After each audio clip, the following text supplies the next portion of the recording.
Welcome to the Perfectly Sane Show, episode 668, where maybe we are ready to talk about stuff this week. I am Chris, as always, joined by Tony. I thought I'd prepare an intro this week equal in excitement to the Xbox announcement last week. So here I go. Hi. That about hits the level of, relevance that thing that could have been an email was. We will talk about that shortly. Earl is here as well. And I just want to say that I've come across some problems recently. So this introduction is now worth $354 million. I have some things I need to pay off, so just putting it out there.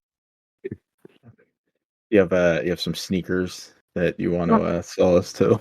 That apparently are desired by all black people because that's how sneakers. How have you all seen this? I saw this just earlier. He unveiled them here in Philly. They're a great reception. Yeah. And yes, I do have me some Fox News where it's like, because the sneaker one, racist, inoffensive. It was the one, I don't know if you folks remember where it was like when his mugshot came out. They're like, oh, this is gonna like make blacks want to vote for him because they see this mugshot and like they know like, oh, I'm like, oh god, this is extremely racist. But I mean, who doesn't like a good pair of sneakers? Keyword being good pair of sneakers. Good. Anybody likes good sneakers, but God, you can't do anything with those things. I will say it's insane to me that the man of the people, the president of the people, somehow is not somehow associated with gaudy gold, and $400 sneakers, and it's like, yes, he's a man of the people. He's selling these roofs $400 sneakers because why? Yeah, I have no idea how he has been able to sell himself to these people that are living at the poverty line. They can be like, yes, he is. He speaks for me. He cares about me. He doesn't care about you at all, man. Jeff is here as well. I also have my finger on the pulse of black culture. Good to know. Jeff's just not going to expand on that. I think I honestly think it's for the best. Yes, that is. Oh, me, my black friends are pre-ordering those $400 shoes, which apparently also won't even get into like the summer. You probably won't get them ever. You're probably wrong, but we had some money problems. But couldn't afford to manufacture them. We took last week off because honestly, nothing had happened. We were all kind of wondering what that Xbox business update was going to be, and as Tony alluded to, kind of nothing. I guess to recap, the internet melted down because some games might have been coming to other systems. Turns out it wasn't any of the games that these people were thinking of. Xbox is not exiting hardware. And they're releasing 4 games on Nintendo and Sony. And they are outside of Hi-Fi Rush all over. Well, I guess Hi-Fi Rush even now. Over a year old, so. And they're kind of like the things you would expect them to. I don't know if it makes any sense. I mean, yes and no, because I will honestly say I had no idea what Pentiment. Yep. I had no idea what it was until it was announced that it's going out the system, and then I looked it up. I was like, "Oh, it's been out for almost 2 years." I'm like, "Okay." Yep. Which honestly, I think that is a reason why they're pushing it, right? Because like nobody fucking played this thing. Like there were people. I remember hearing a little bit about it. It's an Obsidian game, I believe. But it's like a 25-hour visual novel RPG type thing that most people didn't play. So, Hi-Fi Rush seemed to do pretty well last year, but it probably will do, extra now on PlayStation. It is skipping Switch for now, it seems.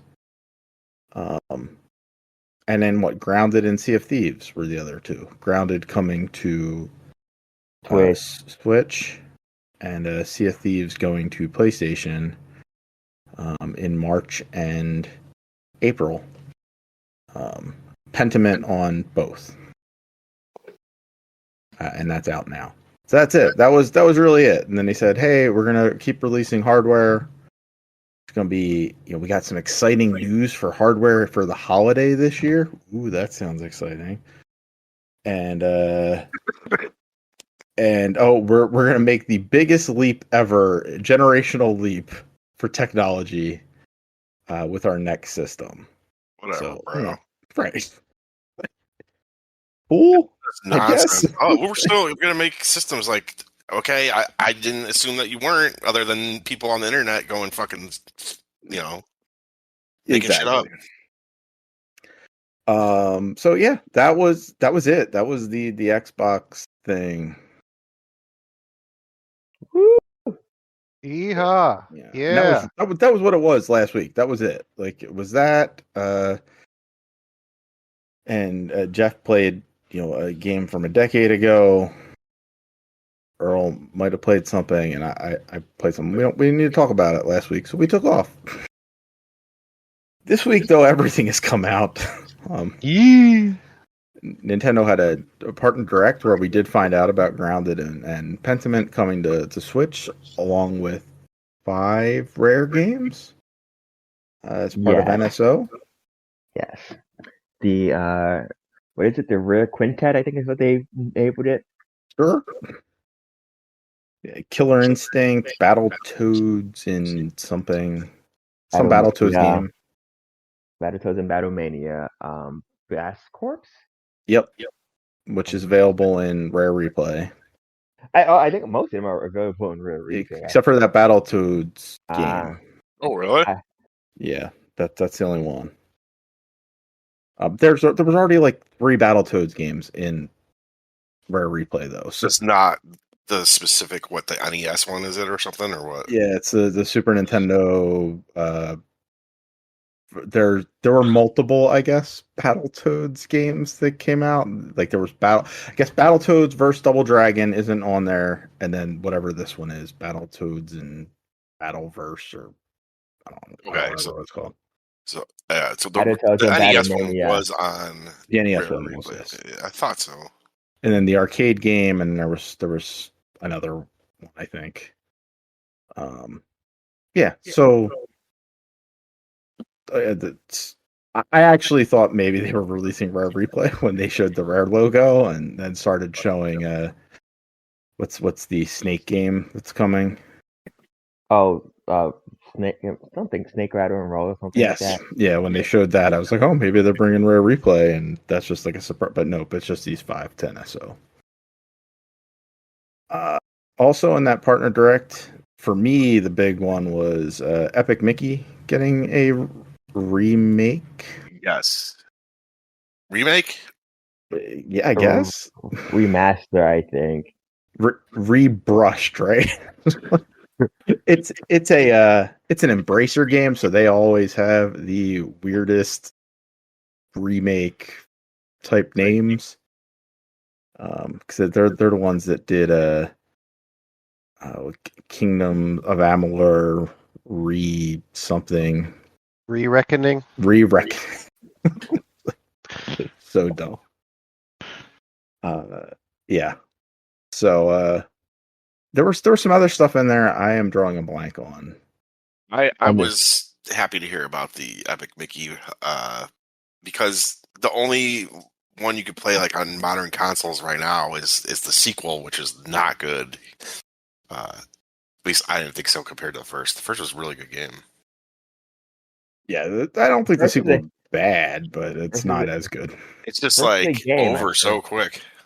The first is a game. I got so bored of it. I did not finish.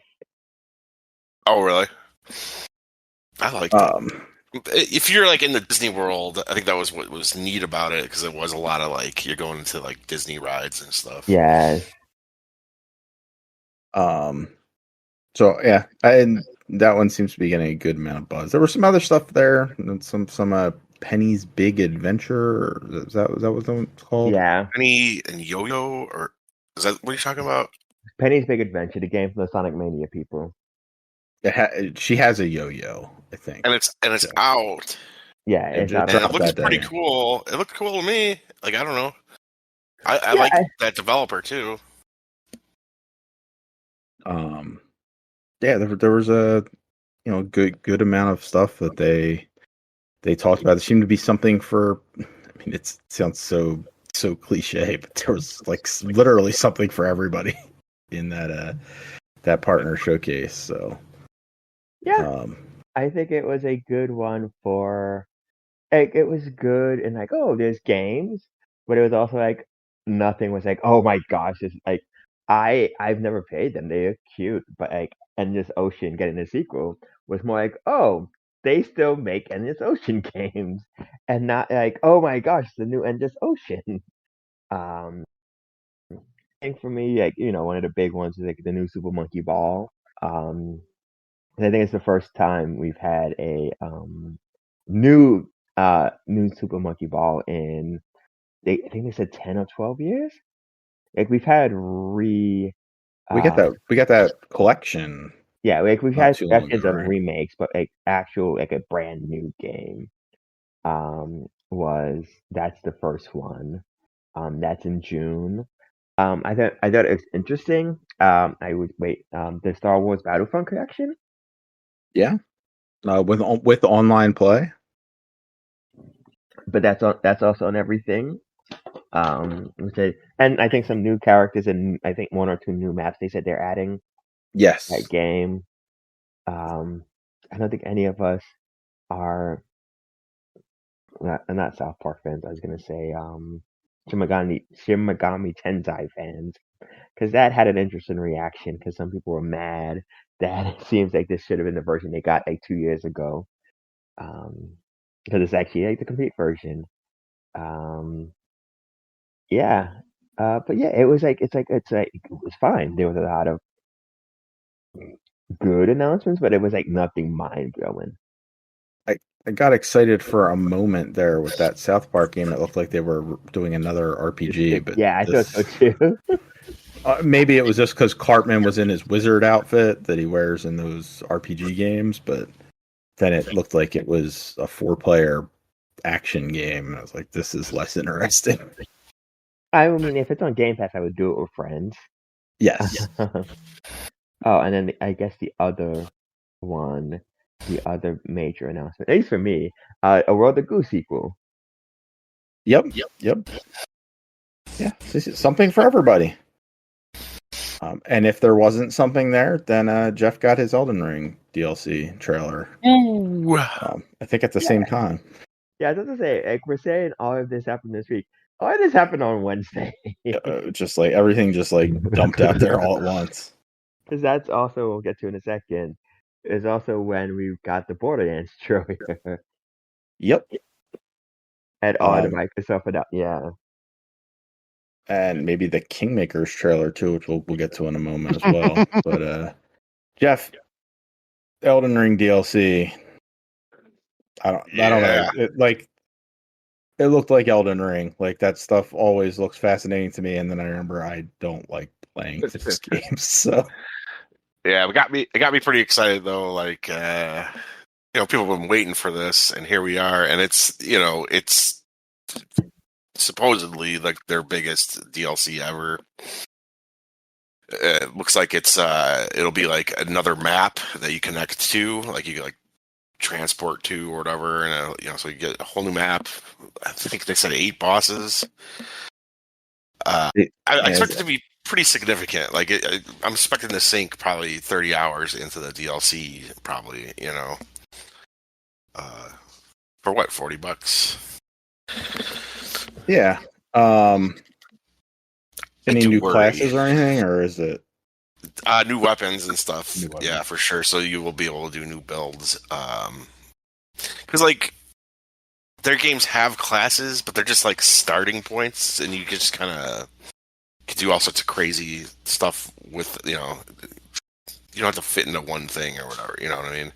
right? It's just kind of like the classes are more like the starting points for like, hey, do you want to like start out being a magic user? Yeah. And then you can build up to like be like a spell sword or something. But yeah, and so yeah, I'm sure there'll be lots more cool builds and stuff that you could do. The one thing I do worry about is them making it too hard, because like if you played their DLC on like Dark Souls 3, I thought that was like not super fun.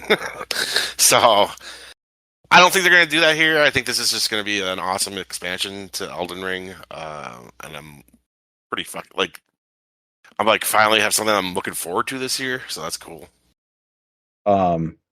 They said the map is the size of something with an L. I don't know it. I can't remember what it was. But Bjornia.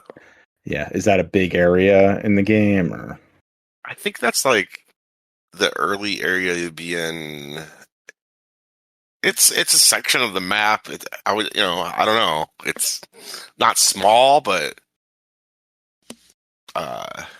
and how much can you cram in there? Like how many actual levels are inside of that? Right, because like when I played it and you were showing me like there's like there's like caverns, and those are kind of like mini levels, and then you have actual levels to go through to get to bosses. Yeah, like you were right at the first actual level. Like it's like a castle. It's like and it's like a traditional From Software level that's just like plopped into this open world, and that has shortcuts and cool things to find, and boss fight and all that, and you have to fight and figure out your way through it. So I'm hoping, they said 8 bosses. If there's 8 levels, I don't care how big of the map itself is. That's pretty cool. That's pretty significant add-on. Yep, that is end of June, I believe. Yeah. So good. I'm glad you have your year is saved. You have something to look forward to. I'm like, as soon as my wife got home, she was just on a business trip. She just got home tonight. I was like, "Look at this. What do you think this is?" Like, I just started playing the trailer for her. She's just like, I just got home. Yeah. What are you doing? I'm like a Guess fucking kid. Guess my summer's ruined. Another trailer. There were a lot. It's going to be kind of the theme this week. But another trailer that dropped was this thing called Kingmakers that Tony sprung on us, and that trailer without comment. No, you were just like, this looks cool. And you're like, oh look, it's a Tony game. That's exactly like you're like, oh, it's another strategy game where you plop stuff in there. And that's exactly how the trailer starts off. And then a dude whips out a gun and starts like shooting people in the middle of this like medieval battlefield.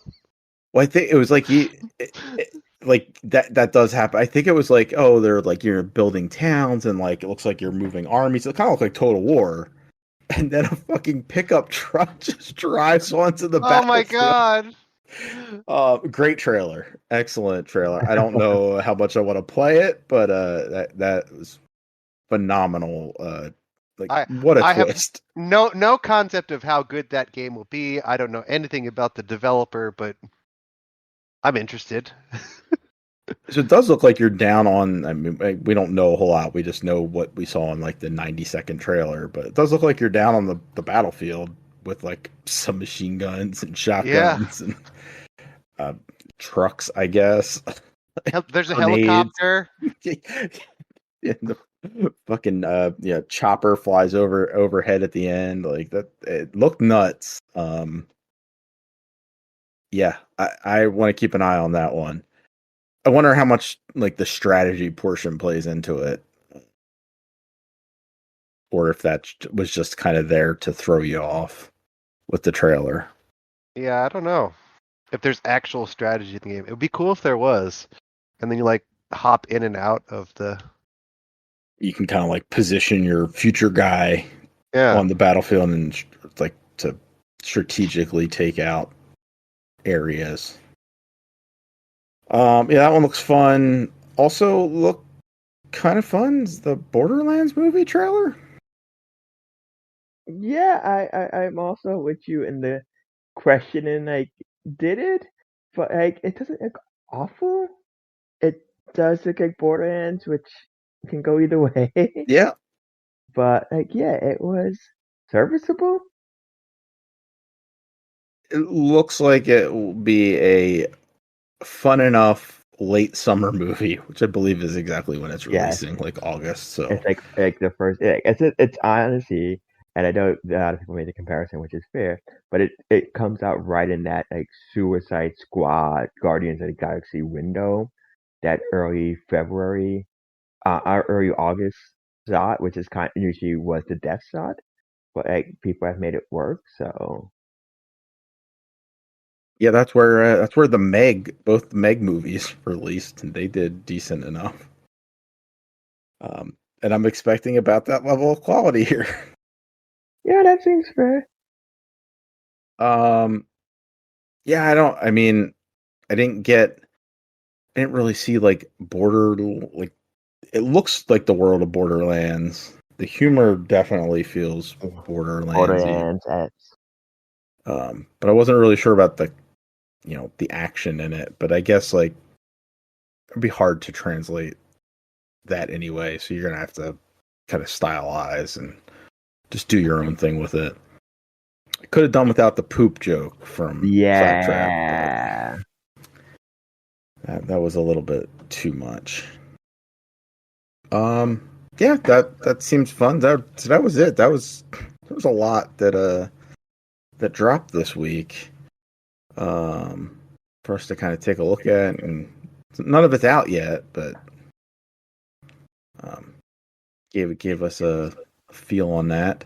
I guess the other piece of news that I caught right before not right before we started recording, but a little couple hours before, ESPN has revealed that that new NCAA football game, they've released the compensation terms for the college players that want to be featured in the game. $600 and a copy of the game. Oh, wow. I'm happy that they broke the bank on that. Um, I guess that was the thing that you had to pay them. It's like, yeah, you pay them out, right? and there's evidently 11,000 players that could possibly be featured in the game. So did like quick math. It's like $6.5 million that they're putting towards paying the players, and they have to license each of the schools. I think they have like 130 schools as well. I'm sure the licensing for this is insane. They're going to make a shit ton of money on it too, but and honestly, like $600 for some lineman from I don't know some Division 1A school that nobody has heard of before. Yeah, why wouldn't you? Like get $600 and a free video game. Yeah, I get to play the game and I'm in the game. Fuck yeah, dude. Yep. And if you stick around, like if you're going to play next year or the year after, you will get paid for. This is how I interpret it. Maybe I'm wrong on that, but you will get paid for last year's as well. Plus, you'll get paid for the new game. So, looks like if you are in it multi years, you will get compensation. Oh, that's nice. Multi-year as well. On top of that, so maybe by the end you're making $2,400 for the year as opposed to just the $600. But plus, you get the free copy of the game. So, Do you get a system to pay the copy on? no. I mean, you could use the money that will pay for a system. Maybe not after taxes, but I don't know. That game's going to be like Madden this year, because that's how those NCAA games have always been. They're the previous year's Madden. And Madden and NCAA used to be fun. which is funny because I've been playing Madden, and Yeah. this Madden is exactly like the Madden from last year. So Yeah. maybe NCAA will be the same forever, just like Madden. Maybe. Madden is really just this year. It's 24, right? That's the one that we're playing. Just hit Game Pass. None of us bought it this year. And Tony and I are both playing it. Wow, it really is just it's identical. I can't think of a single thing about it that's different. Maybe the rosters. That's the only thing they updated. Like the playbooks are the same. All the special stuff they added to the game is the same. The scouting is the same. The animations all look identical. I just can't tell the difference. The one thing I did notice, and maybe it's because I think I flipped it to arcade instead of simulation, but the defense now does these weird where they pick a guy up and slam him down more often. Yeah, it just looks stupid. It looks like they're doing spine you can also busters do on them. you can whack people who are in the pile. I don't think you could do that before. Yeah, I haven't been able to accomplish. There's an achievement for that, but I haven't been able to do that one. But yeah, the pile kind of holds there, and you can hit stick them and try and dislodge the ball. But that's it. Otherwise, it's still the same buggy game it was a year ago. Yeah, and it's still buggy after all this time. I figured if we waited until this long to play it, that it fixed most of the bugs, right? But no, you could still hit the wrong buttons and have your player freeze while rushing the passer. And the anime, sometimes as it transitions from scene to scene, they look all choppy and weird. They don't fit together. Sometimes the ball does weird stuff. It just doesn't. I don't know. It's so weird to me that they also ripped out, because about 5 or 6 years ago they had a good run where they were doing these almost Telltale style storylines, and then it got less and less on that, but you still had a decent enough be a player mode, and all that stuff seems to be so slimmed down now. Yeah, there's no storylines at all. It's just you've created a player, good for you, well done. But if you have Game Pass, I guess it's free now. So are you running into I'm running into this weird issue where every time I load it up, it's saying I'm playing the trial? Yes, every single time. I'm assuming that will happen until the trial runs out. I don't know. I'm 11 games into a season now. I don't know. It may just never end. If you're 11 games in, I mean, I think it's over the 10 hour limit. Seems like everything's broken about that game. So that's Madden. Just real quick, I watched the first 3 episodes of Halo Season 2. Sorry. Oh, I'm sorry. Yes, go on. Well, I don't know if you did not enjoy Halo Season 1, I don't think you're coming back for Season 2.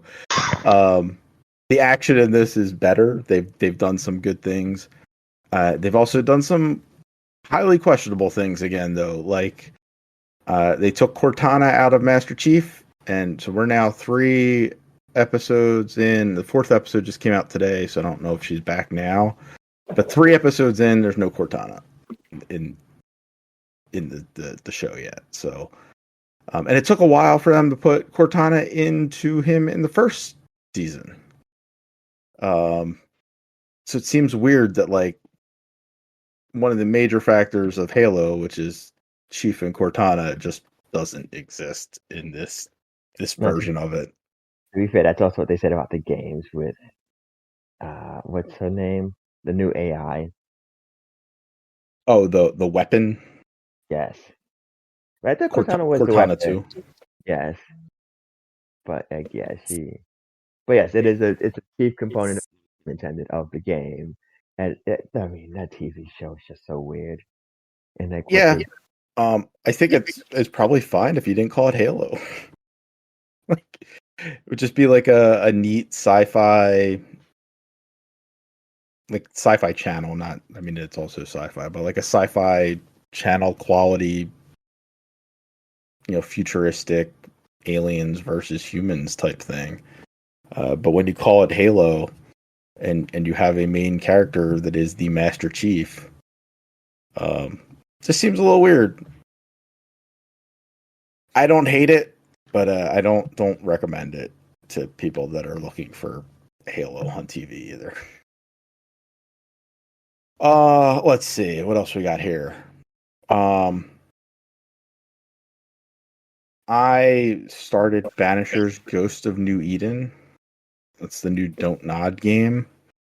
And by started, I played like 14 hours of it. So we didn't talk last week. That is a game where it plays a little bit like God of War, like new God of War, and you play as these two people that are banishers. They're basically exorcists, and they've gone to New England in the 1600s, like right when like the Pilgrims have settled New England, and they are there to kind of like get rid of this curse. And so you go around doing, you're investigating, what's going on in the area, and you end up like having to like go and do these like neat little storylines where you're investigating the hauntings that are happening in the area. And I think it's pretty cool. The writing's pretty good. Gameplay's okay. Like the combat's fine.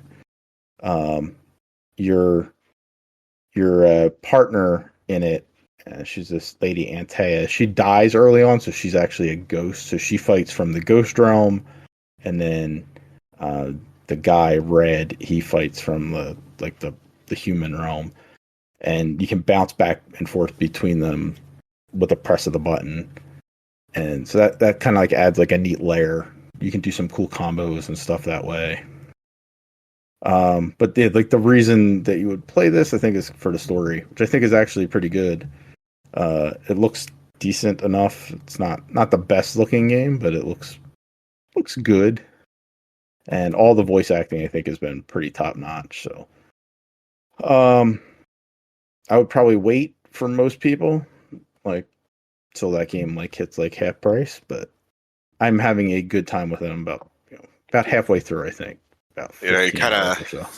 Kind of backing up what I saw the Mortismal Gaming review of that, where it was like he like was really into like the setting and the story and all that, but like he's like, yeah, the combat never really clicks, and like just looking at the combat, I was just like, because like you had me for a minute because you're like, there's a new action RPG coming out. I was like, okay, I'm in. I like this, and I mean, the combat's fine. It's just like you fight a lot of the same ghosts.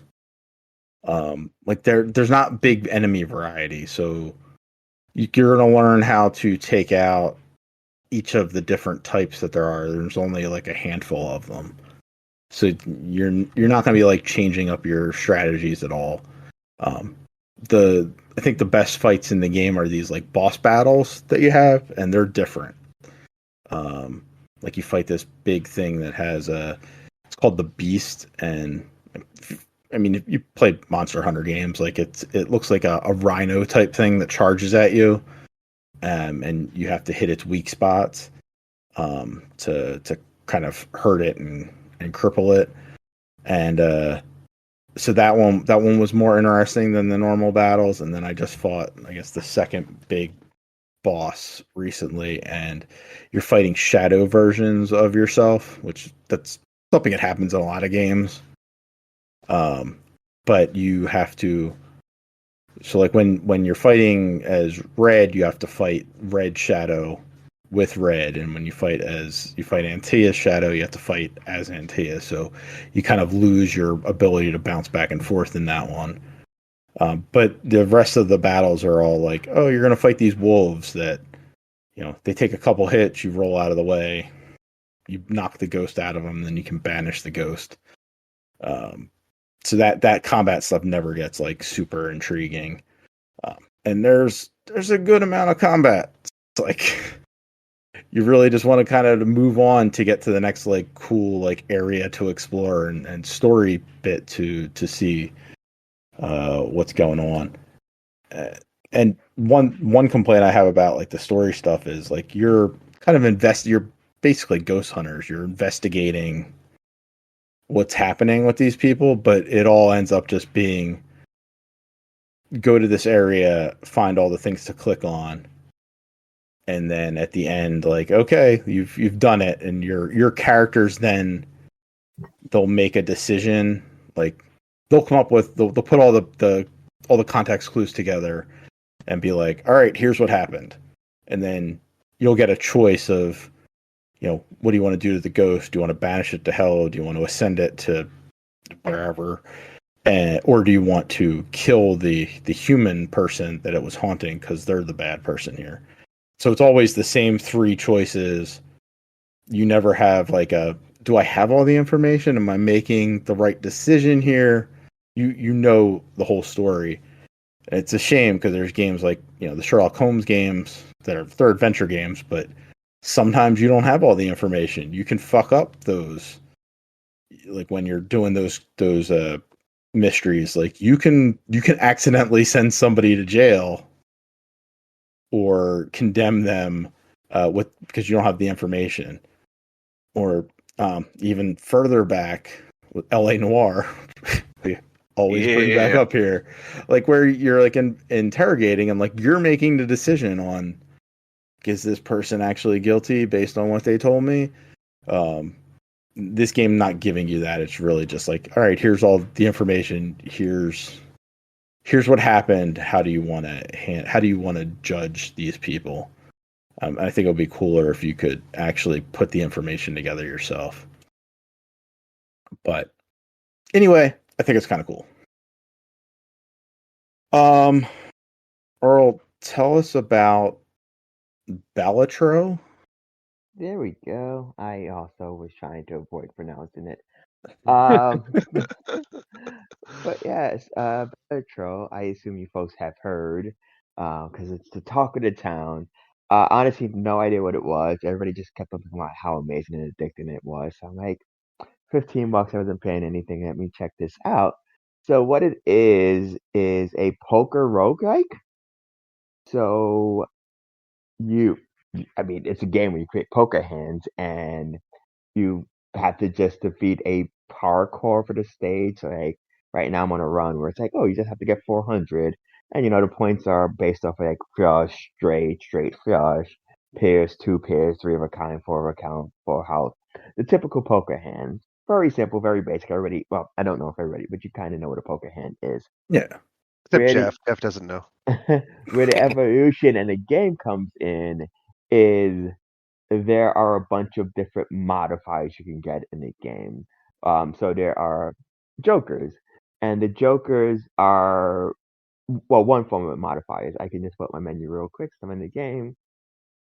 The jokers could be like, okay, for every 10 or 4 that you play in this hand, you'll get an additional multiplier and some addition. You get a multiplier, which is how much your score is multiplied for by at the end. And you also get, I think they call it chips, which is what is just the base values of, it's basically the face card. So if you play 4 tens, each 10 is worth 10 points. That would be 40 points. And then you can add additional chips to it. And then a multiplier for like a full house is like times 3. Like by default, I think it's 20 by 4, so it would be 80 just for having a full house. But then you have like if it's so if it's tens over twos, you get 30 points for the tens, and then 4 points for the twos, and then you add that to the multiplier. So that's one way that you modify. And these again are random. You pry them in between hands and stuff like that. You can also get vouchers, which are stuff that like, oh, okay, like all your face cards now count as number cards, or like if you make a combo with these cards, you'll get additional gold at the end. Then you have tarot cards, which again can modify your cards. So your cards can become holographic, they can become fall. certain ones like you can get like damage cards, which count as an additional 10 no matter what. You can have gold cards, which is if you don't use them in a hand, if they remain just in your hand, they give you an additional 3 for every hand you play without using them. You can there's coins if you can put a chip on it. If you play that, then you get like 5 golds for it, and the gold again is what you use in between rounds to buy the jokers and stuff. Then you can add cards. So you can go and you can be like, okay, I'm just gonna add a bunch of aces, so it's a better chance of me gaining aces in this. Or maybe you don't want aces. Or maybe you want to be like, I had one recently where it's like, oh, I can convert 3 of my cards to spades, which means I have like 3 diamonds, but I have 3 more spades for a better chance of getting a flush. Um, so yeah, there's a bunch of different ones of those varieties that you kind of work in, and that's kind of where the thing comes into. Because let me see, what am I looking at? Oh, I'm in the game. So like I was saying with the all right, did I mention them? There are what are these called? Planet cards. And those, like Venus and stuff like that, that allows you to upgrade specific hands. So, I think the highest hand you can get in poker is the Royal Flush. Um, and no, yeah, and it's the highest one. But you can also get modifiers where it's like, oh, like every time you use this card, like your pairs go up. So like at some point it might be like, oh, I just want to get 2 pairs because my 2 pairs are now giving me by default like 100 times 10. So like I'm getting 1,000 points just for having it. And that's not, accounting for the cards and stuff like that. And you get those as well. And that will like Uranus is you have up to 2 pairs, you get one multiplier plus 20 chips. Wait, what are you doing to Uranus? You're Wow. leveling it up. Oh, Earth gives you +2 multiplier and 25 chips for a full house. Jupiter gives you opens up your flush +2 multiplier +20 chips. So you can kind of see with between the jokers, the ability to add and remove cards from your deck, the panic cards which updates like the type of scoring you get per hand and stuff like that. There's a lot of variety and stuff like that. It's very simple. And then like you have each ante. So I think there's like 8 antes in it, and that's run. Each ante has a small blind, a big blind, and then a boss battle. And you're not really playing against anybody, but it's like that's how they word it. It's like small blinds, whatever. It's like at the by default, I think it's like 300 points you have to score. Then the big blind 600 points. Then the boss battle is like it gives you a random modifier, so it could be like the one I just had all spades would debuff. So like no matter like if I played a hand with spades, I would get points for everything but the spades. So like at that point, it's probably good to get rid of spades in your hand, but you can only kind of get rid of cards. I think three, depending on the run, you have different types of deck, so you can only get rid of cards. I think by default 3 times for the entire hand. Like the small blind you get 3 discards, big blind you get 3 discards, boss battle you get 3 discards, whatever. So like sometimes it's like you're trying to work on something, but it's like it's not working, and then you're just stuck with cards. But like yeah, getting rid of the spades if you need to, or keep them because maybe you have a debuff that debuffs that. So it's a bunch of different varieties, and I find on paper it's such a simple concept. It's not like high end. I'm like I find it very addicting. Like I started it one night, and I looked up and it was like 2.5 hours later. I'm like I don't know where that time went. I mean we've been here for almost an hour and I've been playing. Not getting the best of luck tonight with my hand. I will tell you that much. I think I'm about to use this one, but it's a really fun game. It's out. I got it on Switch. But I believe it's out on everything. I think Steam has like a 10% sale for launch week. So if you have it there, I think it's like 13.50 or something like that. But yeah, I highly recommend checking it out. What what makes it a roguelike? I think again, it's a roguelike, I guess, in the sense that like you're randomized. Like you get a standard deck of 52, but it's randomized what jokers you can end up getting in between hands. It's randomized what planets you might end up getting, what cards you may get. So it's a roguelike in that sense. It's not like there's no actual, for lack of a better word, like combat. there's no like. Right, 'cause you're playing cards, like you're just Yes, playing poker. yes. Hmm. That's the genre they classified it as. But like, Yeah, yes, I'm just like trying to think like what. I mean, I guess it's every time you play a game, you're playing a new game. yeah, I Right? think Yeah, I think I don't that's know. what they're going with. It's like you're just playing. Like it's just like every time you go in, it's just gonna be randomized. So you can't go and be like, okay, I have this strategy. I'm gonna get this joke, and it's gonna be like, like, but yeah, it's not. It's not like there's like no. It's not like, oh, you get better, like, because you don't get. right. I'm not gonna say you don't get better at poker, but I mean it's not like, oh man, okay, I saw how I messed up this time. Next time I'm gonna go and I'm gonna really go for that flush right away. Like, there are ways where it's like, oh, you know what, there are things where you have to start learning how to like lose in poker in certain ways, because again, like your brain probably is wired to play it in a certain way where again, because you can add cards, so it's a possibility for you to get a 5 of a kind, which is not typically, something you can get in poker without cheating. You could have a hand that's all spades, so you're always going to be running a flush.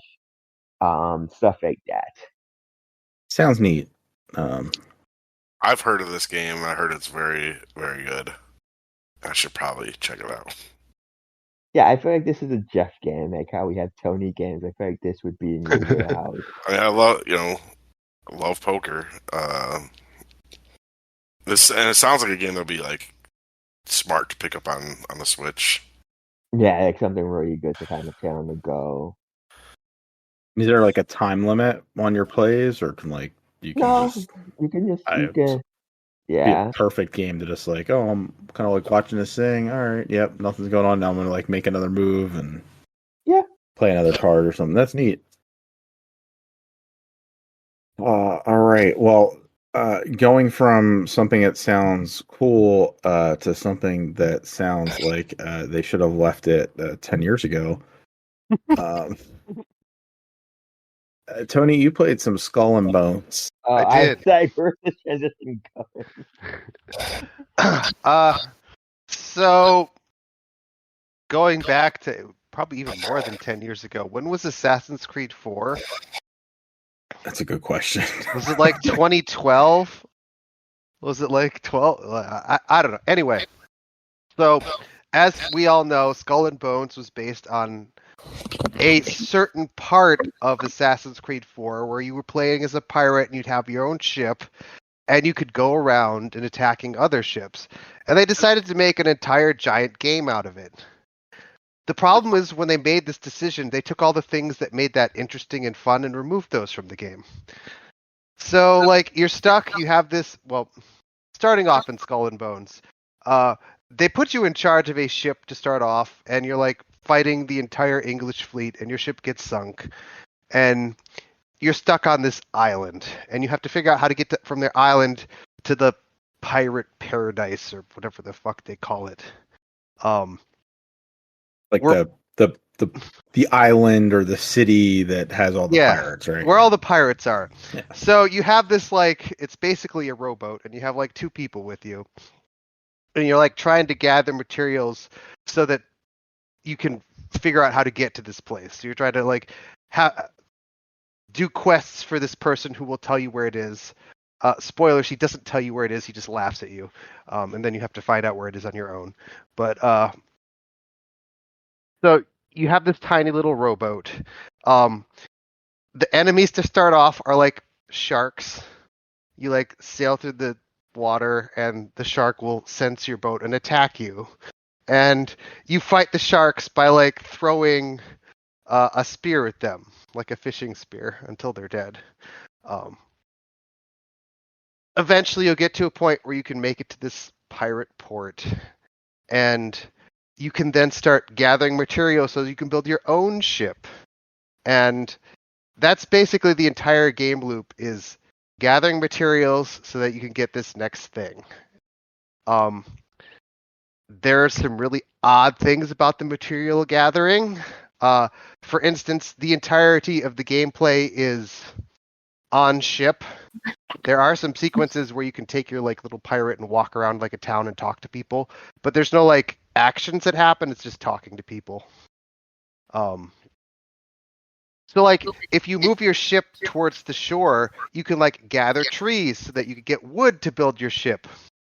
But it has this like weird button pressing mini game to gather wood. It doesn't show your crew like stepping onto the shore and chopping the trees down. All you see is like this little like axe emoji in this little tiny weird mini game thing. It's so funky. So are you doing this in like third person? Are you walking around the world to get your materials, or You are not walking around. No, you're sailing your ship close to the shore, and then it unlocks this button pressing mini game. oh, that's a choice. Yes, it's a very odd choice. In that particular area, there are I think it's crocodiles. If you go too close to the crocodiles crocodiles attack you. So you have that same spear fishing thing. Got it. When you've gathered enough materials, you can build your own ship. You also need to gather like metal so you can get cannons on your ship. So eventually you'll get a ship. And I think one of the oddest choices, they give you this ship. You have a crew. You don't manage your crew, which is really weird to me. Because there are Assassin's Creed games, like I remember in Odyssey it was a big thing, where you would manage the people in your crew on your ship. Here, it's just like the entire crew is a skin. You can get new crew skins, but it doesn't change anything. So it's just weird to be like, you can't have expert gunners, and you can't have like, I don't know, somebody who's really good at boarding other ships, that sort of thing. It just makes no sense to me. You could change the kind of like cannon and stuff as you go along, like you get cannons that are longer ranged or shorter ranged, but better, better for boarding or whatever. But you can't like manage the people on your ship. It's odd to me. But eventually, do they die if like you like can you lose crew members and you have to? You can't. There's no crew member. It's so it's just you're a boat. If you are a boat. That is a phrase. I don't think you are a boat. You are a boat. Yes, that is exactly. Beat a boat. Coming this year. So eventually you'll get your boat, you get missions, you can go out and find other ships to attack, and you could get in little cannon battles that are actually pretty boring. They're not interesting at all with these ships. And then as you reduce them in health, you can get close and you could board them. Now, I know you guys probably, if you've played Assassin's Creed 4, you remember like boarding the other ships because it was super exciting. Like you swing across. You would swing across and start fighting the crew on the deck of the other ship. It was really cool. Here, as soon as you get into boarding range, and your ship throws out the little boarding hook things, and you like get attached, your ship will slowly move close, and then it'll start to show what you think is a cutscene, and then the entire screen will go black, and it'll tell you what loot you earned. They took the most exciting part of Assassin's Creed 4 and completely removed it from the game. Because you're a boat. Because you're a boat. Wow. Okay. Also, remind me, dumb question. How long ago was Assassin's Creed 4? Because I feel like 2013. Okay, so 10 years of each. Okay. Yes. Yeah, they don't number them anymore. So. No. And the funny thing to me is when that game came out, it cost $60. They're asking you to pay $70 for this portion of one part of that game. Which you can. That isn't as good as that. Right. You can play it in Black Flag, which is funny because evidently Black Flag has increased exponentially in the player count. I can see like Black Flag was fun, and I know they came out with like the Xbox One version, like there's an up-res version of it. And Rogue has Rogue, which is like the spin-off of 4, also has like all of this like boat stuff in it as well. That's insane that. I can't believe they released this at all. I can't believe it wasn't canceled 6 years ago. and B, they claimed it's a quadruple A title that you should play $70 for. That is still my favorite quote. So I do think that I think Ubisoft wanted to cancel it, Tony. Yes. Legally, they couldn't because they took money from the Singapore government to make it. So they had to release it or pay all that money back, which might have been a better deal for them. Yes. Wow. Yeah. Well, it makes a whole lot of sense why Microsoft was like, "Hey, maybe we'll release our pirate game on other platforms because maybe people might want to play a pirate game where you're actually a person on a boat." Yeah. And you can I mean, you're not managing your crew, but like your friends are your crew, and like they're manning the guns, or you're swinging off the boat to go board other people and take their shit. Yeah, actually, that seems like a brilliant move by. It does. There was actually another company, Calypso, had this pirate game that was exclusive to the Epic Game Store. Mm-hmm. They released it on Steam last week. just cut out Ubisoft's legs. Great, fantastic. Yeah. And that's out now, right? That was from the demo. That is the demo, but the demo is the beginning of the game. Like it's like the first 8 hours. Or you could just go and play. I think they have released like you can download the game and play it for 8 hours, and then pay full price. But don't do that. I'm good. Don't pay for it at all. There was a part of me that thought when this game was coming out, like maybe it's one you wait for and you pay it like $30. Know that this experience is worth playing at all.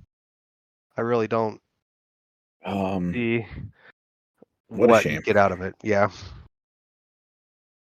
All right, Jeff. Yo. You're playing Tears of the Kingdom. I am. Ever heard of it? Before we get to that though, did you finish Dragon Age Inquisition? No, I played it. You played a good amount of it. I probably played it for 30 hours at least, if not more. I can't really tell because it was doing some weird thing with the quick resume where it was like every time I went to play it, it's like you've played it for 300 hours. Like, no, I have not.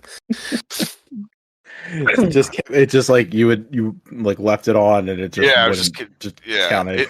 I think that might be a thing that happens with some Xbox games. Have you guys experienced that? Where it's like the game was not built for quick resume because it's. And it has no idea. It happens way too much with online games. It happened to me with Starfield. Like it just kept going. Yeah, I think it happened to me with 3,000 hours of Starfield. Yeah, and that's a brand new game. That's annoying because I would like to know, but I played it well past the point of boredom, and the game has like some cool things going for it. Like I think the combat is neat. Like it's okay, but like it just everything else feels very average, and like there's a point where you get like a big story mission that you do, and it's like it feels like it's like the end of the game. I was like, am I at the end of the game already? What the fuck? And after you complete that, and I had trouble with that at first. I was underleveled, and I came back after I had leveled up. The game opens up like way more. Like you can open up way more regions at the war table that you could go to, and so I got to go see like a whole bunch of new different areas, regions, levels, whatever you want to call them. And they look different, but they all are like the same. Go close all these rifts, go find all the camps, a bunch of really boring, repetitive missions. And I don't know. It's like, I don't want to say it's like a terrible game, but I just got bored to tears with it. And so I said, I'm going to play Tears of the Kingdom. But yeah, it's weird. I don't know. Well, how is returning the Tears of the Kingdom working for you? pretty fun. Like it's Tears of the Kingdom is a game that disappointed me, and it's kind of fun to go back and play it now again with like I know that, and like so there's no expectations, and it's just like can I go in this and accept the fact that it is not what I hoped for entirely, and can I still have fun? And the answer is yeah, I'm having quite a bit of fun. But like there's also like some of the things that annoyed me the first time around annoy me even more now. For instance, this is a big one for me. Like I don't understand what they're doing with this, and I think they kind of did it in Breath of the Wild also. You have to get different armor sets in this game because there's different regions. Like you know, there'll be a cold region, hot region. You need like armor that can withstand going into those regions without like your health draining, right? Yep. And the way to get this armor is you have to buy it. And the problem with that is that the armor is not cheap, and the game, it's like the only Zelda game that doesn't give you fucking rupees. It never like, I'm not exaggerating. The game does not give you fucking rupees. If you could cut every fucking field of grass in that game, you're not getting a fucking rupee. Like the only way you could get rupees is by like selling shit, and it's just like, okay, I found a fucking opal in a cave, and they'll give me fucking 40 rupees for that. I'm like, dude, I need 1,500 fucking rupees to buy one piece of an armor set so I don't die entering a region. That's a little annoying. So, like, what do you do? You just gotta keep selling You shit until you fucking have enough. So you basically just got to go grind and farm resources and stuff to sell so you get your money. Yeah, but I've been like letting it happen naturally where like, you know, because you're always going to be picking stuff up. There's shit everywhere. So it's like, all right, after a while, okay. Oh, I found a ruby. That's worth like 100. You know what I mean? Like, it's just like, it is so hard. Like just to get a full armor set of the same thing, you probably would never do it because it like would take you like, why would you you only need two, like you only need like the pants and the chest armor to survive in a region. Why would you buy the helm? Because like that's another fucking shitload of money that you don't have. And I just don't understand why they just don't put rupees in the game. Like they should be everywhere. They should be falling from enemies when you kill them. I should have a fuckload of money like I do in every other Zelda game. I have a bunch of money and I don't fucking care because I don't want to buy anything. And in this game, I'm like, I need to buy stuff. And they've done the reverse. Like they do not drop rupees. Like I don't understand that. You can't drop rupees in this economy. I also, I think it takes too much to get the Master Sword in this one. Like you could technically get it once you have two stamina wheels, but you have to like find this dragon that's flying around in the air. And land on him and pull it out of his head.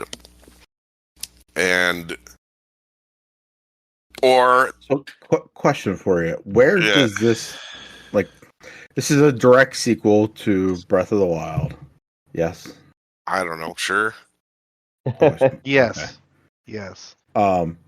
So why don't you have, like, you get the Master Sword, you have to go find it, right, in Breath of the Wild, but, like, why is it in a dragon's head? I don't know. I don't. Did you leave it up there? Like, I'm sure. Yeah. Actually, there's some reason. Like there's a weird time jump, not time jump, where you get disappeared at the start of the game. Because like part of the game is you're also like retracing where Zelda went. okay. Yeah. That's true. Yeah, you're right. It's a very weird angle for them to take, and like it's a sequel, but it's not a sequel. It's like, yes, it continues onward, but like we also don't want it to be like you had to have played Breath of the Wild. So yeah, it's very It very strange. much is a sequel, but not a sequel. Yes. Got it. It's like kind of my big criticism of the game. But not really like a narrative sequel, but kind of a narrative sequel, but got it. But yeah, overall, like, it is a fun game, and the temples are significantly improved over Breath of the Wild, and I think that they really leaned into the stuff that the stuff that like streamers and stuff like that people like like the creativity you could do in Breath of the Wild. They like really lean into it more here because it's all about slapping shit together and throwing a fucking rocket on it and a fan on it and seeing what you could do. And that was like in Breath of the Wild, like you could come up with creative solutions to things, but they seized on that. They like saw that was like the thing that would get views from people. This is my opinion, I guess, but like, and they like really leaned into that, and that can often be very, very fun. Like where you're like,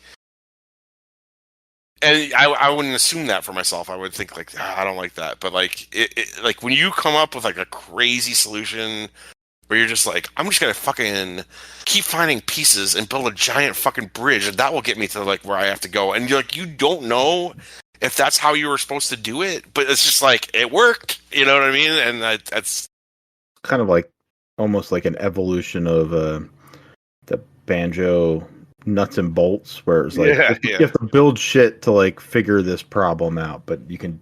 It's not just vehicles; it's like everything.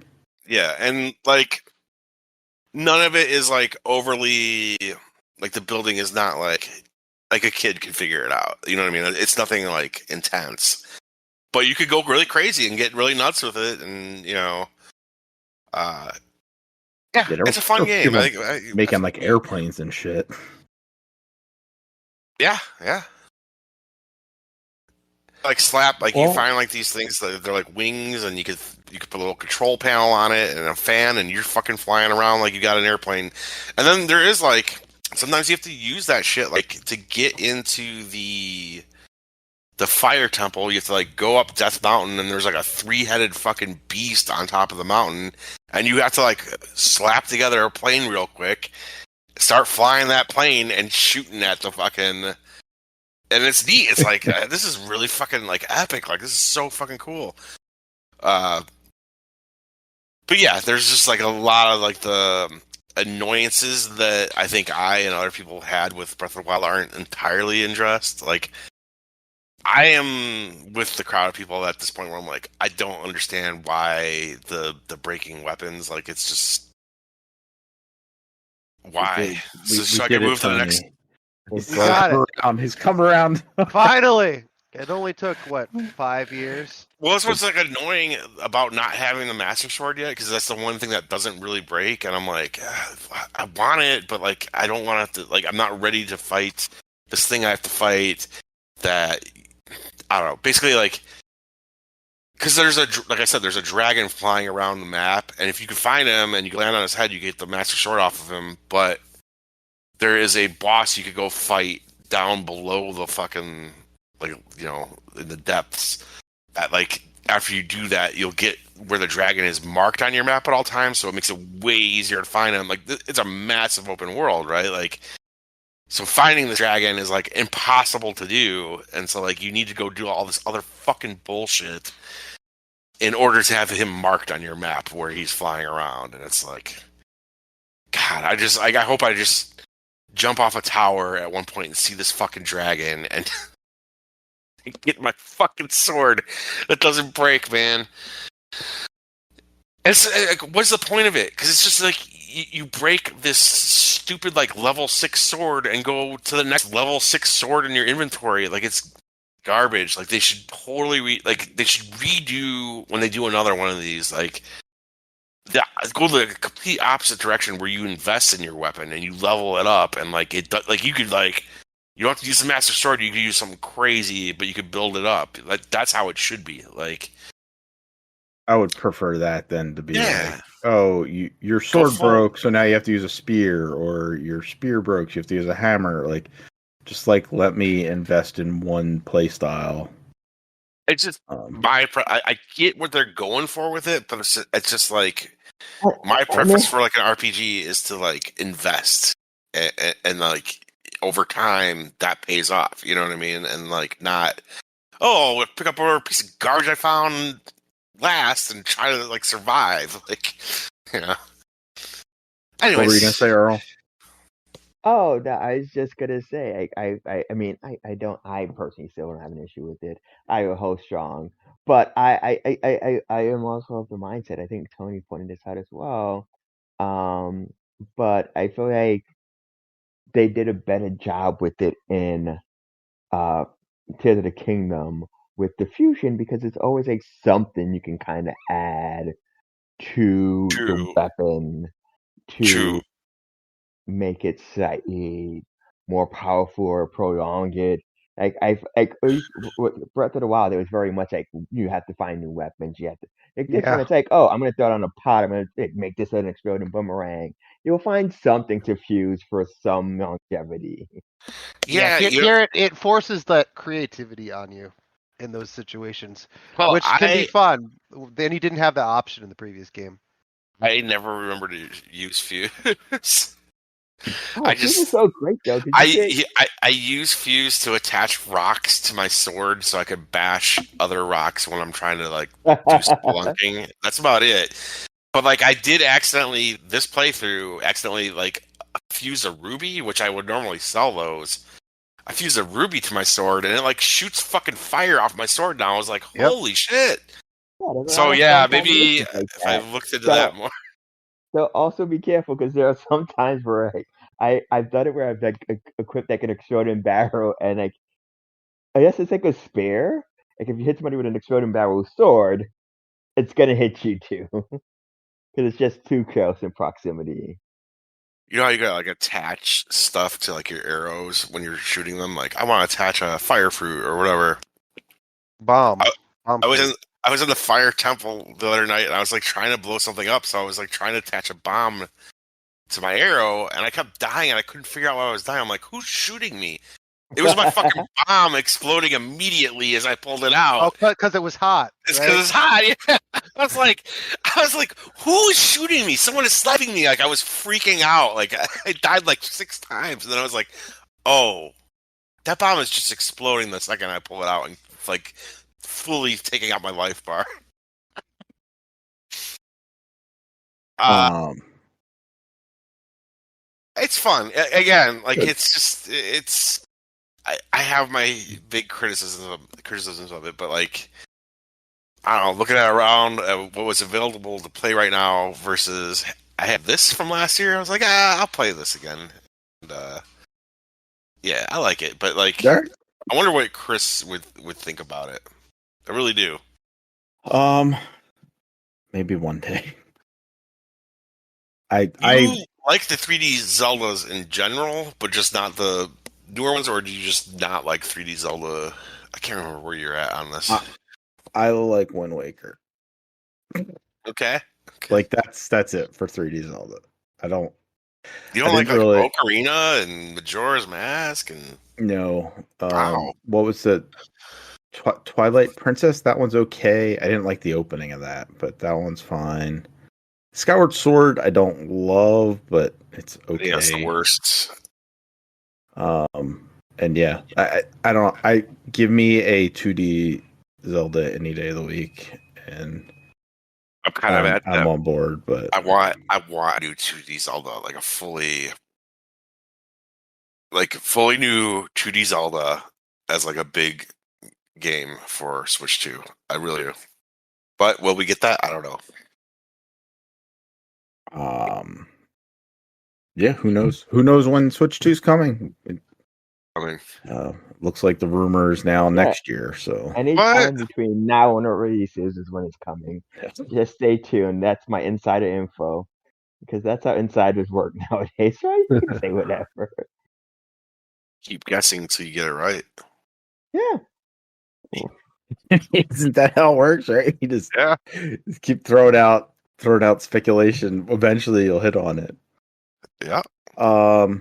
I do want to try Tears of the Kingdom at some point. I have credit at this local GameStop.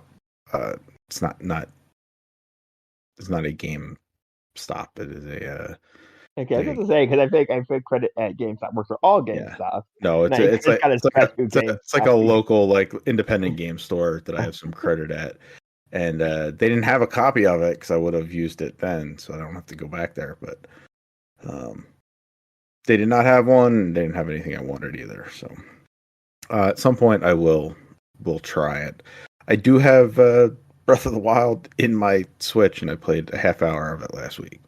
Oh yeah, it's still like the thing that makes me question whether, again, it's very similar to Breath of the Wild. I think there's things about it that are definitely better, but it's such an open world game that is about just like going out and fucking dicking around. That like I don't know, because you always say that like you don't. Like I want some guidance on what I should be doing next, which is why like all these survival games like just do not hit for me. There's a little bit of an element of that to these new Zelda games. They're all about like resources and like can you live with what you find type thing. And yeah, like sometimes like, and that's, I don't mind having stuff to do in an open world and go find stuff, but like I prefer like, here's what you should be doing, and then if you want to like run off the path and do stuff. But I mean, they kind of like, it is like, hey, there's 4 temples you gotta hit. I mean, they tell you that very early on, but it's like you won't be ready for them. So like, you kind of have to go play around. Is it a little more straightforward than Breath of the Wild, where it's just like, Oh, absolutely. There are okay, like clues and like yeah, they people will tell you. They will mark where the 4 temples are on your map that you have to go to, but it's like, again, if you head straight to them, you're probably gonna be fucked. Yeah. Yeah, maybe at some point I'll get around to it. I did get around to finishing Final Fantasy 16. just in time for 7. There's some That time math for part out. 7. Yes. So yeah, I finished 16. I think I've said this before. It has a great opening, and then like the second act starts, and it lost me. Like I actually stopped playing it for a little bit last year. I came back to it. Does pick up at the end of the second act, and I think that it has a pretty good ending. It's probably like right now I'd probably say the top 5 like core Final Fantasy game. It is more of an action game than traditional Final Fantasy RPG though. So I played we talked previously that I played the Rebirth demo. They put out the second portion of the Rebirth demo, which is like the open world area. This demo is super short. If you kind of just like go to the quest markers, it's over in 15 minutes. But it does give you a better idea of how big the area will be going forward, and it all looks great. Plays really well. There's like big monsters that you can go hunt in the open world that are just out there to go do. So like that, all that stuff seems really cool. Your party is bigger. You can swap them in and out on the fly, which is neat. And actually, so you control 3 of the characters. But I was in this boss battle at the end of the demo, and the other 2 that were with my party, they are contributing to the combat. You just don't have control over them. So that's kind of neat, where everybody is fighting. They don't just disappear like in some RPGs. It's like, all right, well, your party is here. They've disappeared from the world until you pull them out of your pocket when you need them. This, like, the world is there. Everybody is fighting on the same map, and you see everything. It's kind of neat. And at playing Rebirth, I was like, I'm gonna start a replay of 7 Remake.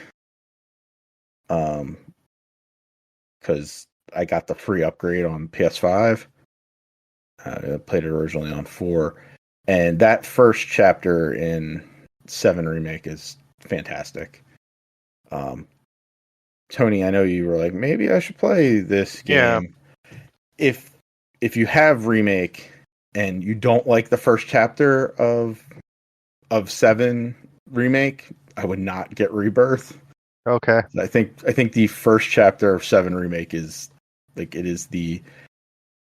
that'll be a make or break. Like if you don't like what you're seeing here, you're probably not going to like it, 'cause the combat does get more complicated, and I think it gets better, but like it gives you an awesome boss fight at the end of that first chapter, and it kind of shows you like how this game is played, and that doesn't really change from what I saw from the Rebirth demo. So if you don't like the beginning of remake, which I know, our buddy Walt said like it didn't stick with him. I'm not sure that Rebirth is going to be for him either then, because it is a particular style of gameplay, and it does an awesome job of showing you what that gameplay is and what this game is in the first chapter of 7 remake. So, and I think that comes out next Thursday, the second one of that.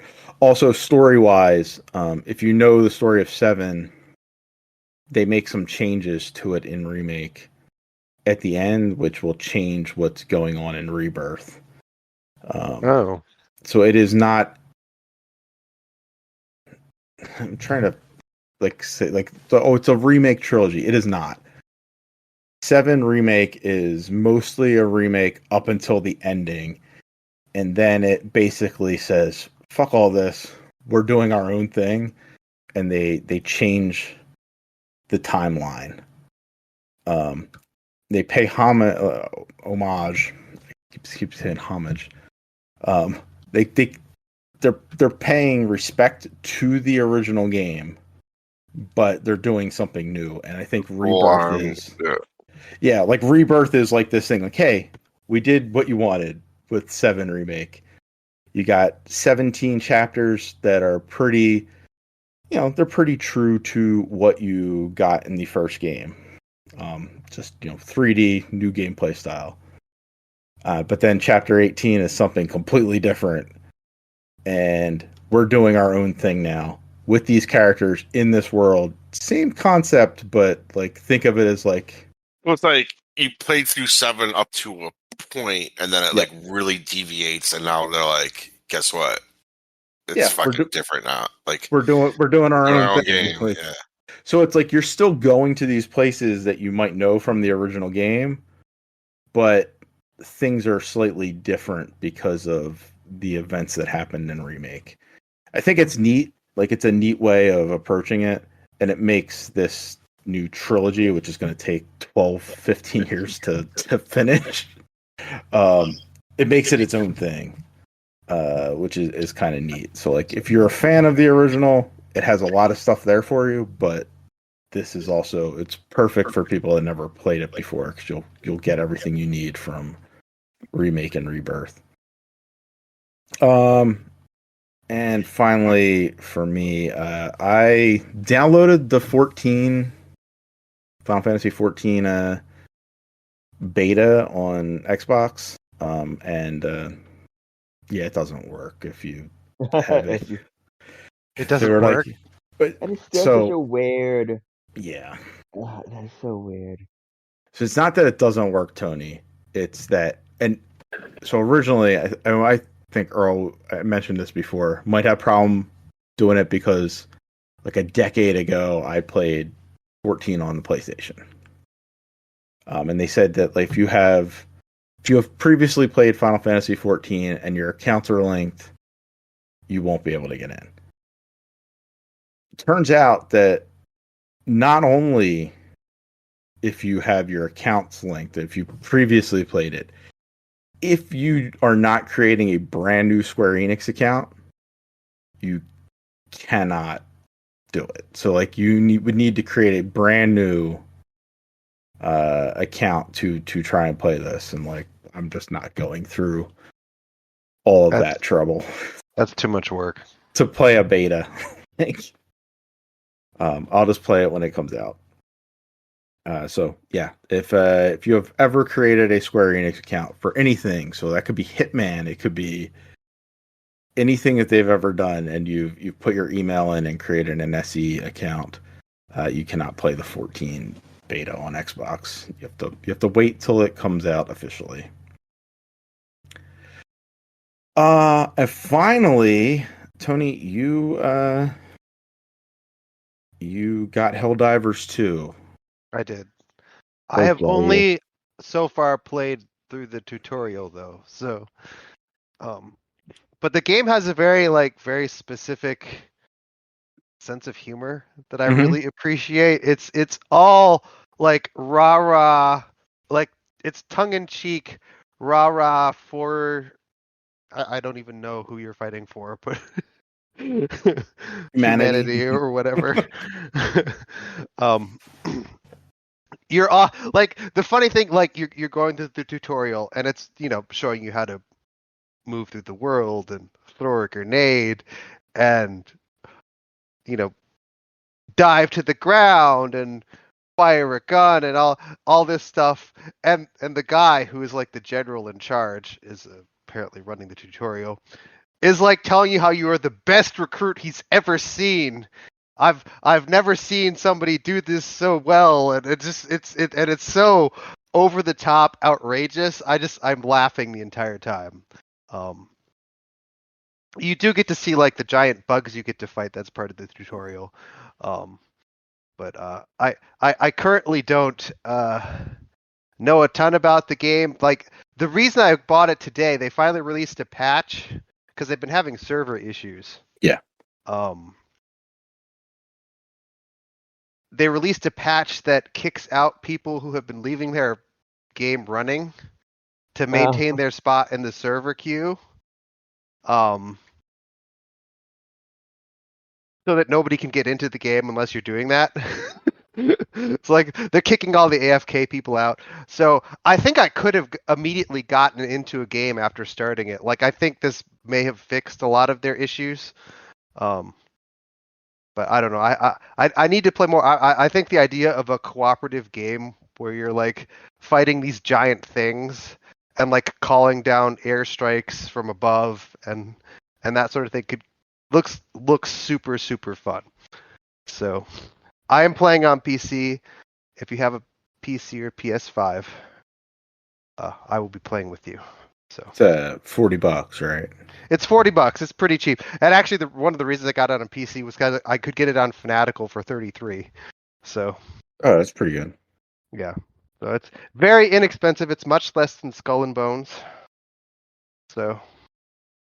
A better investment of your money. Yeah, I'll be interested to hear what you have to say once you get to play with real people. Yeah. I wonder if like you everything I've heard is like you really should be playing it with people like that you're communicating with. Yeah. Because there's friendly fire. You could fuck up your teammates if you're not communicating. But you could fuck them up even if you are communicating, because like if we were playing, I'd probably put a grenade in Walt's pocket or something. Yeah, Never. that's kind of what I want to go for. It's like that chaos, not for Walt, but it's just that controlled chaos of. Because I think Walt was the one who shared that clip of the teammate where the guy throws like a thing down when the guy's there to get the enemy, but throws him up. He's like, I got no, oh, and then he finishes him off after the fact. I'm like, okay, yes, that is kind of fun. Yeah, so I'll be interested to hear what you play if you play with some randoms. Maybe at some point I'll get it.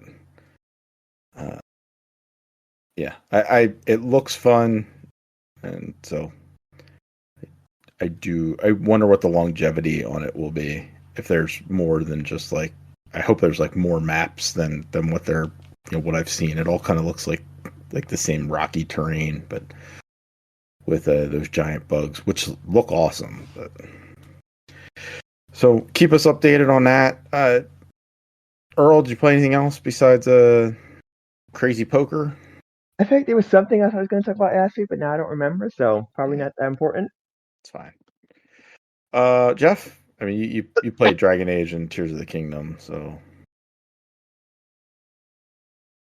Did Jeff go bye-bye? I think he muted himself. I mean- I was just talking. Yeah, I played all the new hot shit, man. You know how I am. Yeah. That Dragon Age Inquisition. Yeah. I mean, we all played the game of the week, right? Bluey. The Bluey game. No, I did not. I did not do I that. did. I still need to download it, so you never know. It's a game You of never the year know. candidate right there. Anybody I am- download that Dead Island 2? I did, yeah. Yeah, I Let's do just it. did too. Let's All right. go. Yeah, let's. It is co-op, right? Like the first Yeah, one. it's Was co-op. Actually, I guess It's I could, okay. but I don't have a headset at the moment. Oh, okay. Someone ate it. How do you not have a headset? Someone Oh my God. ate it. Someone ate it. Someone ate it. Melissa spit out the headset. That's who we're talking It's, about, right? No, a dog. My dog, he eats everything. But yeah, I did download it. I guess I don't know, man. I remember those games being, or the first one being like okay, Fun enough. Yeah, Fun enough. yeah. I'm really tempted to do that Balatro game. Do it. I feel Yeah. like that's in your warehouse. I don't usually go for like card games or whatever, like video games, but like Yeah. it's poker. You know what I mean? It's like it's messing with poker, and so like I already have my footing there. You know what I mean? So yeah, I might. All right. So next week we will maybe have some more Helldivers 2. Maybe Jeff will play some funky poker. I'm gonna try out this game called Geometry Survivor. You guys hear about that one? Mm. No. That does remind me. Sorry, apologies, real quick, because I No, was go at ahead. a friend's house this weekend and they were showing off their Steam Deck. So when I got to try out the Steam Deck, which is always I've seen it before. It's the first time I actually used it. It's always bigger than I think it's gonna be. But Deep Rock Galactic Survival, which is kind of like a Vampire Survivor take on Deep Rock Galactic. Yep. It's one player game, and I mean, yeah, it's Vampire Survivor. You go around, you collect stuff, you kill stuff while walking. The big difference here would be right now it's Deep Rock Galactic, so it's only 4 classes: the Gunner, the Scout, whatever. And then 2 is like part of the environment is like as part of Deep Rock is you drill through the environment. So like you drill these environments so you can create paths and stuff for yourself that you can squeeze enemies or to get out of a tight spot. But unlike Vampire Survivor, as far as I can tell, the map is infinite. Like it will continue going on. Like I mean, there are borders and stuff, but like this one, there are places where the map will just stop, so you have to know like they have to like not get yourself too cornered. But like yes, it's an interesting game. I think I'd pick it up when it comes to consoles. I mean, I do like that Vampire Survivor stuff. Like you mentioned Survival, I'm like yes, I did play that as well, and the Steam Deck, which is nice, but I feel like it's too big. So, question for it: How I'm getting a Steam Deck shortly. Compared to a Wii U tablet, like how much bigger is it than that? I would say it's probably maybe 2 or 3 inches bigger than that. Oh, okay. That is big. That's what I Yeah. said too.